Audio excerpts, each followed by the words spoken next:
관망세가 짙어지고 있는 부동산 시장, 앞으로 어떻게 전개될지 궁금합니다. 지난 5일 금융위가 내년 6월 말까지 국내 모든 종목의 공매도를 전면 금지하겠다고 밝힌 지 9일 만인 오늘 윤석열 대통령이 근본적 대책이 마련될 때까지 공매도를 무기한 중지하겠다고 밝혔습니다. 거래가 눈에 띄게 줄고 있는 부동산 시장, 그리고 공매도 무기한 중지가 주식시장에 미칠 영향에 대해서 자세히 알아보겠습니다.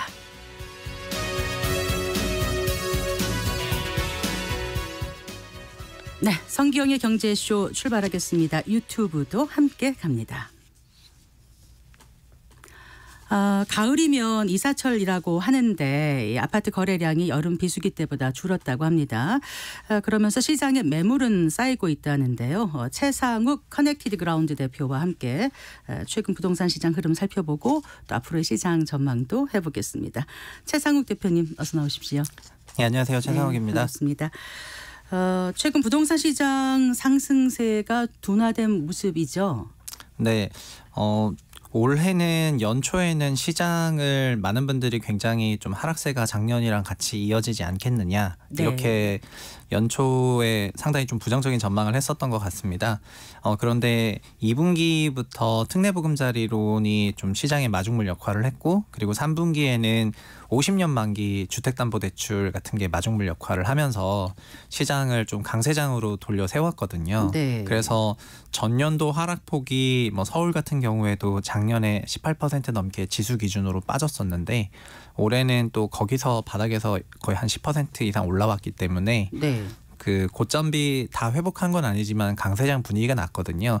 그런데 추석 이후부터는 특례보금자리론도 거의 중단을 하고 금리 높이고, 그리고 50년 만기 주담대에 대해서는 좀 규제를 이어가고 있고 하다 보니까는 10월, 11월 되고부터는 거래량이 위축이 되면서 네. 주택 매매 가격 상승률도 둔화가 되고 있어요. 그래서 지금은 소위 부동산 시장에 동장군이 찾아왔다, 이렇게 표현할 수가 있을 것 같습니다. 네.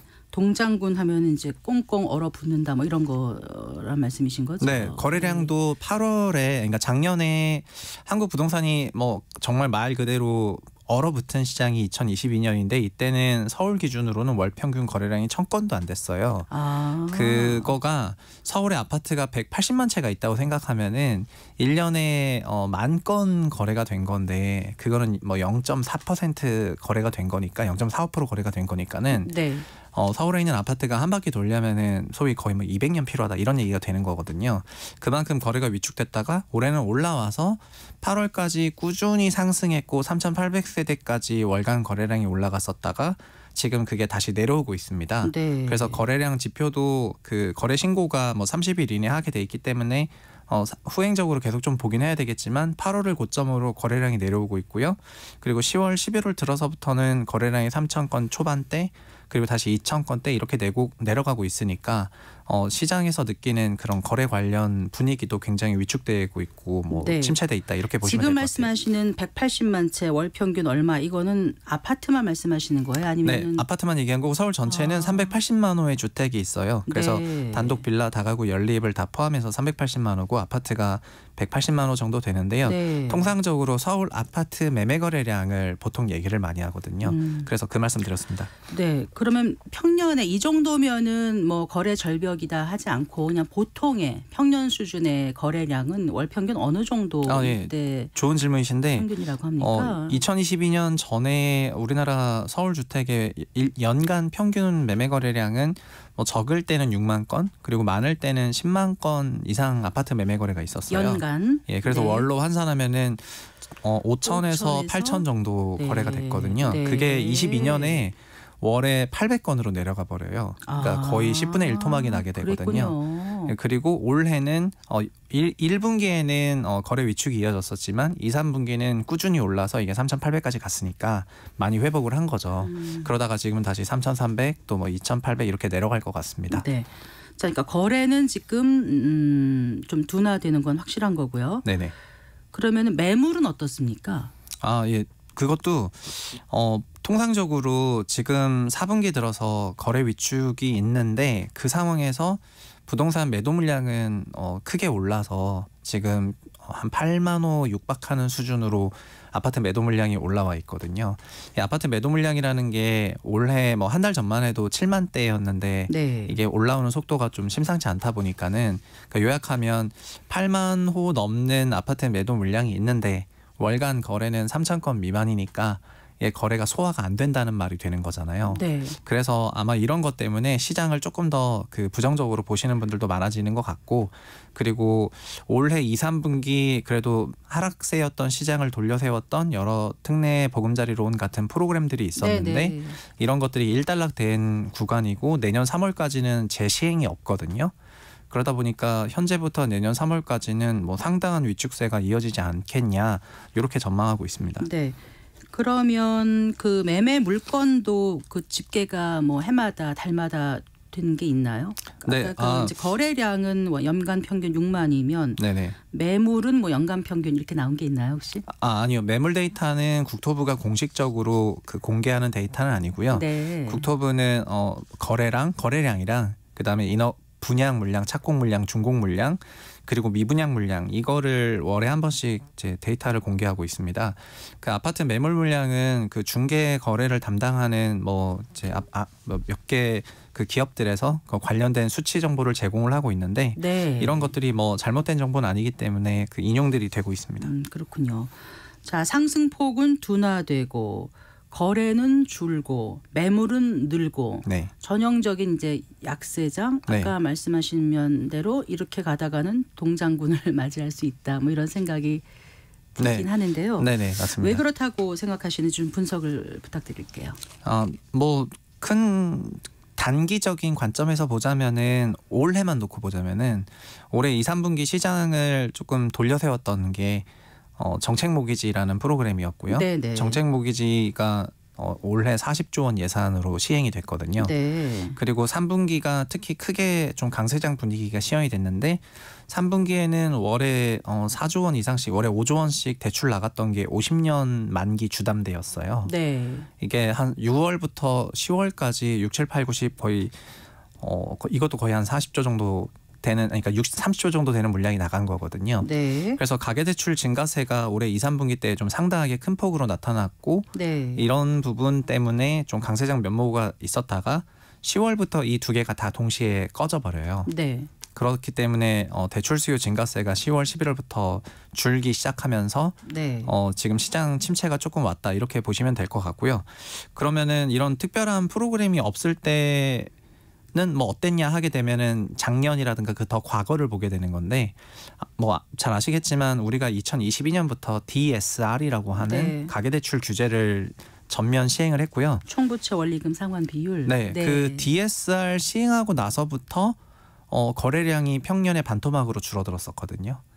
그러니까 우리가 DSR 시행 전에는 LTV 같은 그런 담보대출 인정 비율 같은 규제만 있어서 주택 가격이 뭐 6억 원이면은 뭐 70% 네. 4억 2천 정도 빌리고 자기 소득 대비 그 상환에 큰 문제가 없었어요. 그런데 DSR을 전면 적용하면서부터는 우리나라의 저 대출의 약 80%가 DSR에 다 포함이 되거든요. 네. 그러니까 80%가 포함되는 그 정도의 강력했던 가계대출 규제는 DSR이 거의 처음이었기 때문에 네네. 그거 이후로는 이제 수요가 많이 위축이 됐고 이런 위축된 수요 속에서는 거래량 위축이라든가 주택 매매가 하락이 작년에 가장 크게 나왔었잖아요. 네. 네, 그런 것들이 있었습니다. 그래서 내년 뭐 올해 4분기나 남아있는 4분기나 뭐 내년 1분기, 2분기, 내년 시장까지 그 흐름도 여기에 좀 답이 있다고 생각을 하는데 DSR 규제는 계속해서 남아있기 때문에 수요가 근본적으로 크게 올라오지는 못하는 국면이고 그리고 주택 가격도 일부 조정을 받긴 했지만 여전히 이제 높은 레벨이거든요. 그러다 보니까 특례론이라든가 이런 정책 모기지가 있을 때만 잠깐 반짝하고 없으면은 또 위축되고 이런 형태가 이어질 것 같습니다. 네.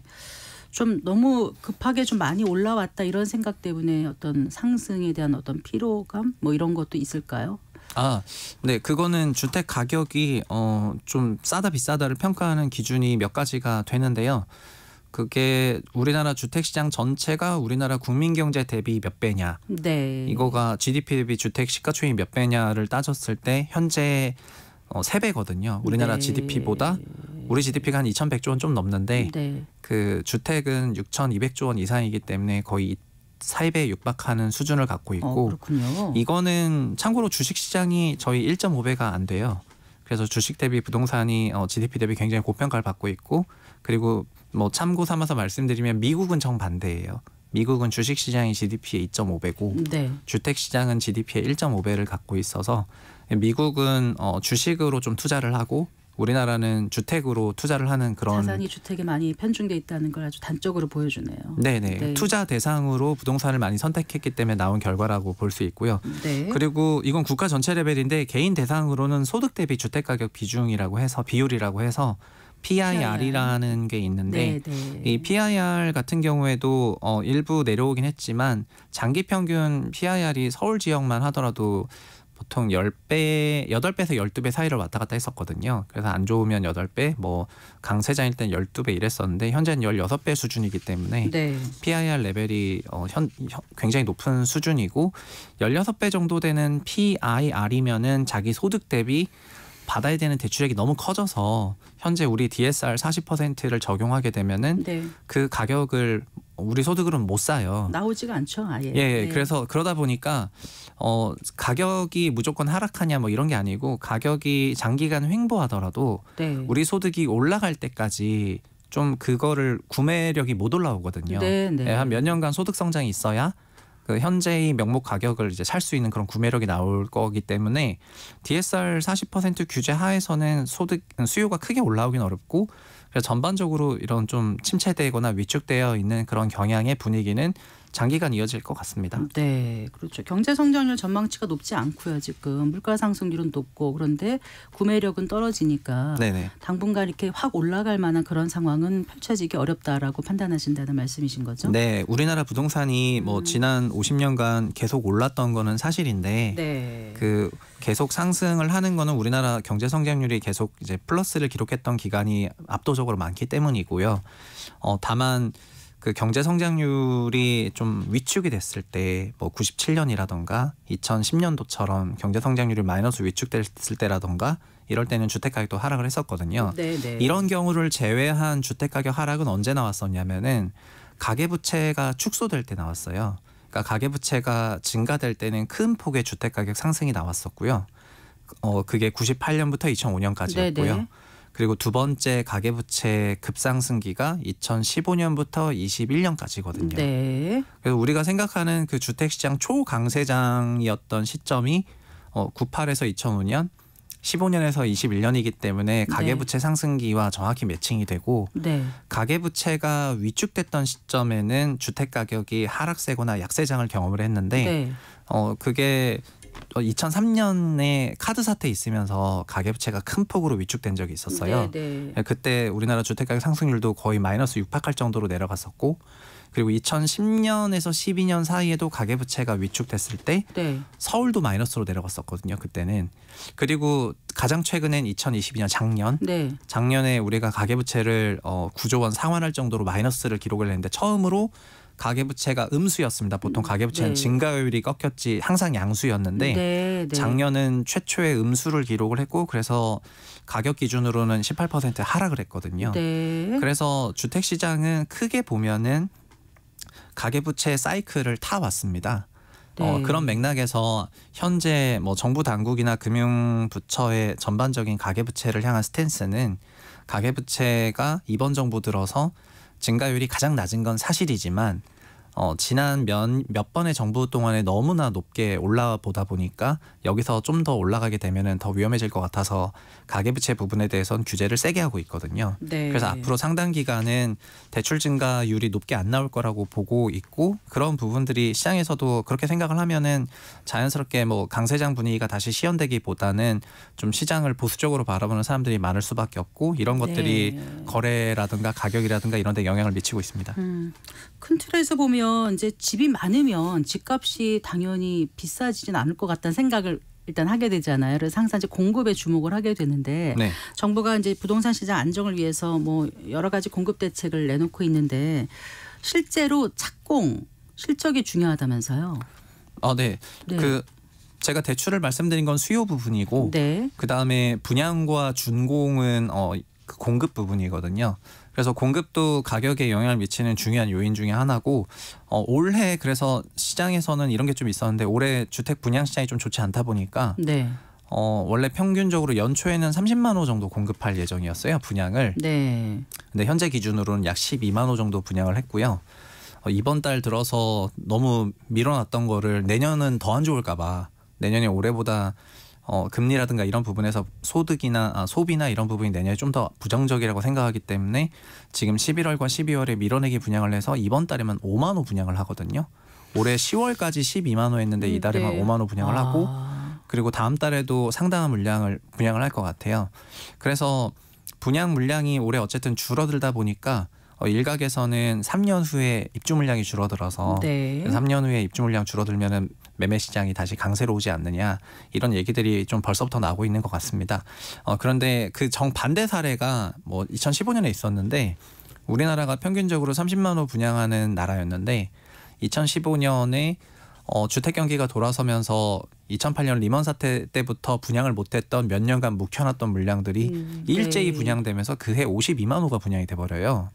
분양으로. 네. 네. 그러니까 3년 후에 2018년인데 3년 후에 입주 충격이 온다, 입주 폭탄이 온다 이러면서 당시 2015년 12월에 국토부 장관이었던 이제 강호인 국토부 장관이 네. 우리나라 수요 대비 공급이 너무 많다는 인터뷰를 했고 16년 초에 그러니까 일부 시장이 한 게 아니라 정부가 이제 이런 발언을 했죠. 공급이 너무 많다. 그랬었나요? 예, 그런 발언을 하니까 16년에는 전반적으로 시장이 지금 공급 폭탄 때문에 주택 시장이 침체장이다. 막 이런 발언을 했었거든요. 네. 그런데 막상 2018년이 되니까 공급 준공 물량이 많긴 했는데 2018에 우리 수요 증가 속도가 더 세서 네. 그래서 그 위기라고 생각하면 위기인데 그거를 너무나 자연스럽게 넘겨버렸고요. 네. 그래서 지금도 저는 마찬가지라고 보고 있는데 올해 분양 물량이 적어서 26년에 입주 물량이 적다는 거는 팩트인데 그로 인해서 26년 시장이 뭐 강세장이냐 이거는 26년 수요를 봐야 되는 게 맞는 것 같고요. 네. 그래서 우리가 소득 증가율이 좀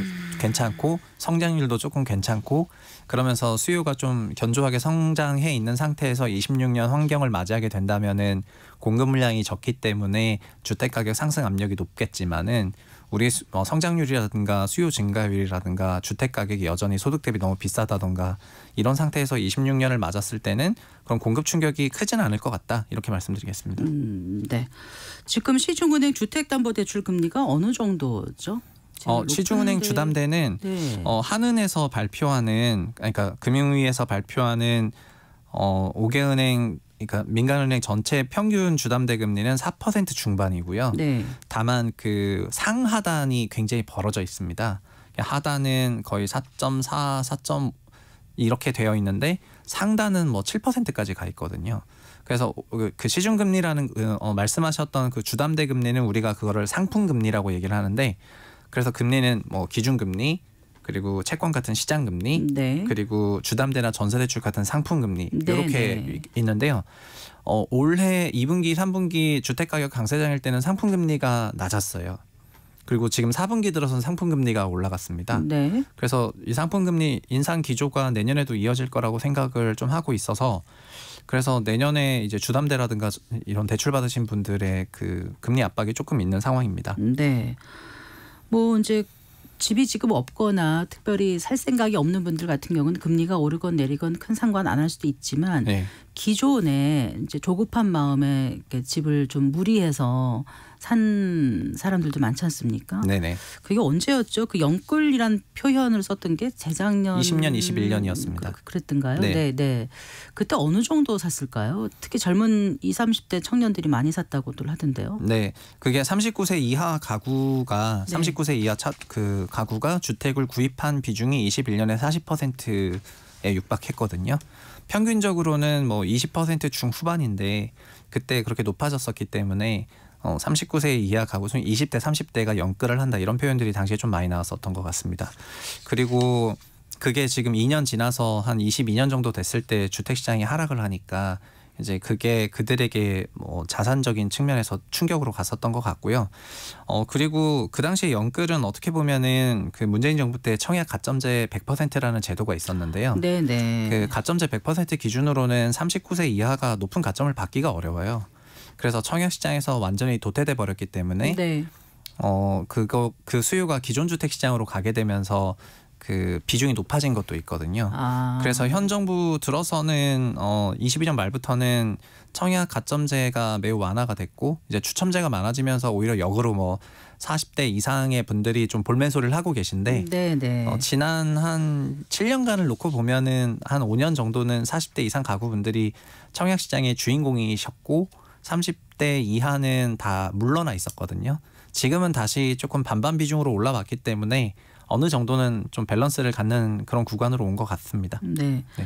어쨌거나 지금 대출 금리가 뭐 내려가지 않는 한 그 부동산 대출을 내서 집을 사려는 그 수요는 좀 줄어들겠죠? 네네. 현재는 뭐 내가 집을 사고 싶어도 그 내 소득 대비해서 주택 가격이 굉장히 높고 그리고 그 높은 주택 가격을 대출을 받을 수 있는 대출 제도도 지금 굉장히 제약적이니까 사고 싶어도 살 수 없는 환경이고요. 그래서 자연스럽게 수요 위축이 발생을 했고 앞으로도 이런 기간은 이어질 것 같습니다. 그래서 지금 너무 무리해서 집을 사시기보다는 결국에는 타이밍이 좋거나 가격이 좋거나 뭐 이런 선택을 하셔야 되는데 우리나라 부동산 시장의 역사는 가계대출의 역사였거든요. 그래서 가계대출을 규제할 때는 좋은 타이밍은 아닌 거고요. 가계대출에 대해서 조금 완화적으로 나올 때가 타이밍적으로는 좋았었고 지금 정부는 가계부채 문제가 심각하다고 보고 이걸 좀 줄여가 보려고 그러니까 상승세를 막아보려고 지금 하고 있지 않습니까? 그래서 여러 규제책을 내놓으려는 것 같고 뭐 스트레스 DSR 뭐 이런 얘기도 하던데 이건 뭐죠? 그 스트레스 DSR을 우리가 시행을 했지 않습니까? 그런데 주택담보대출은 변동금리부랑 고정금리부가 있거든요. 근데 변동금리를 했더니 단기금리 변화에 따라서 변동금리가 변하면서 주택시장에 너무 영향이 커서 변동금리로 내년에 대출을 받으시려는 분들에게는 일종의 가상금리를 적용해가지고요. 현재 모기지금리가 뭐 4.7이면은 뭐 5.7 아니면 뭐 6.7% 이런 식으로 가정의 스트레스 테스트를 한 다음에 그거를 적용한 한도만 내겠다는 거예요. 실제 대출은 4.7인데 이율이 그게 아니고 이게 6.7일 때 얼마나 받을 수 있을까? 그 원리금 상환이니까요. 그러면 대출 한도가 확 줄어들거든요. 그래서 이거를 아직 도입한다고 얘기는 했고 발표는 안 했는데요. 2024년에는 스트레스 DSR 하게 되면은 지금보다 가계대출 수요가 더 줄어들 것 같습니다. 그러면 지금 오늘 말씀하신 내용 쭉 들어보면 일단 주택 가격은 조정을 받을 수밖에 없다 이런 생각이 드네요. 뭐 횡보를 하거나 아니면은 뭐 일부 조정을 받을 것 같습니다. 그런 확률이 높아 보여요. 작년엔 어떻게 전망하셨어요, 최상욱 대표님께서는 올해 전망을? 올해요? 그러니까 작년에 올해 전망을 어떻게 하셨는지. 이게 이제 시장이라는 게 항상 우리가 생각하는 그 변수 외에 전혀 다른 악재 같은 게 뭐 코로나도 있고 뭐 전쟁도 생기고 그러지 않습니까? 그래서 지금 전망하는 게 과연 내년에 얼만큼 유효할지도 가끔 궁금해서 그럴 때는 전망만 보고 전문가들의 어떤 전망만 보고 내가 선택을 하는 게 좋을지 아니면 이 정도 선이면은 뭐 이렇게 하는 게 좋겠다. 어느 수준에서 판단을 해야 될지 잘 몰라서 제가 여쭤봤어요. 저는 20년, 21년에 시장을 좀 소위 하락세로 전망을 했기 때문에 20년, 21년 시장 전망을 이제 너무나 크게 틀린 사람이었어요.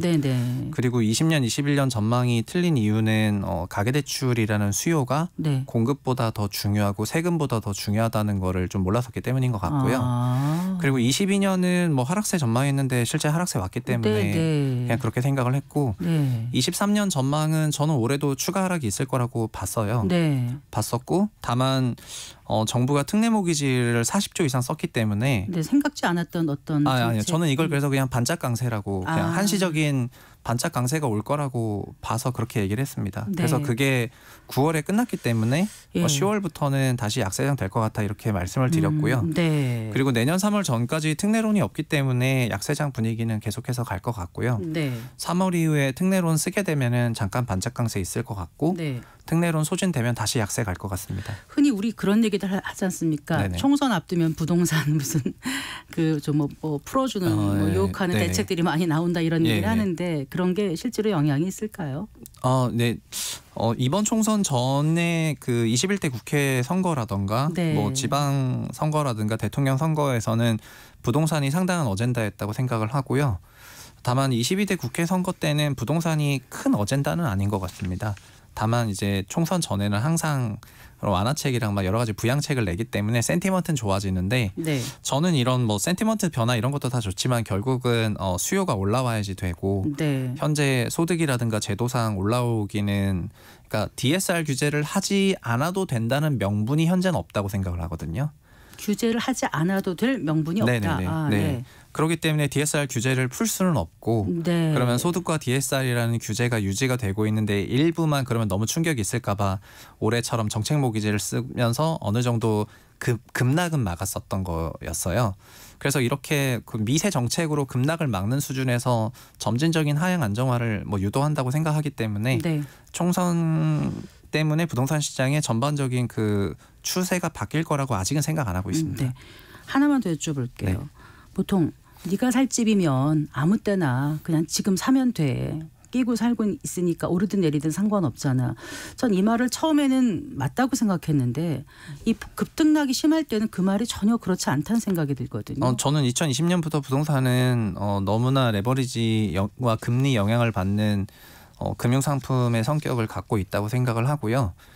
2020년 전에 주택시장이 좀 안정적이고 장기 우리나라 성장률을 반영하면서 꾸준히 우상향할 때는 굉장히 맞는 말이었다고 생각을 하는데 네네. 현재는 위로 올라갈 때 그 상승폭이 너무 크고 아래로도 너무 커서 변동폭이 너무 커지다 보니까 매우 위험 자산이라고 생각을 하거든요. 네네. 그래서 이렇게 위험 자산을 아무 때나 산다는 거는 내가 위험에 아무 때나 들어간다는 거랑 똑같기 때문에 그렇죠. 너무 위험한 발언이고요. 네. 그래서 아까 말씀드린 것처럼 정말 시점 전략이랑 가격 전략이 명확히 서 있어야 된다고 생각을 합니다. 네. 그래서 지금은 종전처럼 위아래 변폭이 뭐 마이너스 5% 이게 아니라 네. 빠질 때는 막 마이너스 35% 40% 빠지고 오를 때는 또 막 2배씩 오르고 이런 변동성을 견뎌야 된다고 생각하셨으면 좋겠고요. 네. 그래서 현재 시점에서 그렇게 놓고 보자면은 어쨌든 주택 가격은 좀 높은 레벨이고 네. 그다음에 대출에 대해서는 여전히 규제적인 분위기니까 좋은 시점 좋은 가격이 아니어서 네. 그래서 지금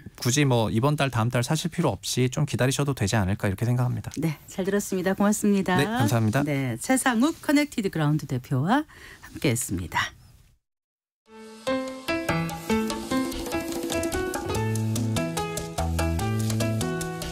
대한민국 최고의 경제 전문가만 모십니다.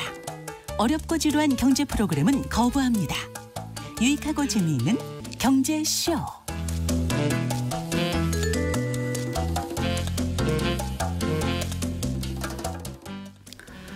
지난주 월요일부터 내년 6월 말까지 공매도를 전면 금지하겠다고 정부가 밝혔었는데 오늘은 또 여기에 더해서 근본적인 해결책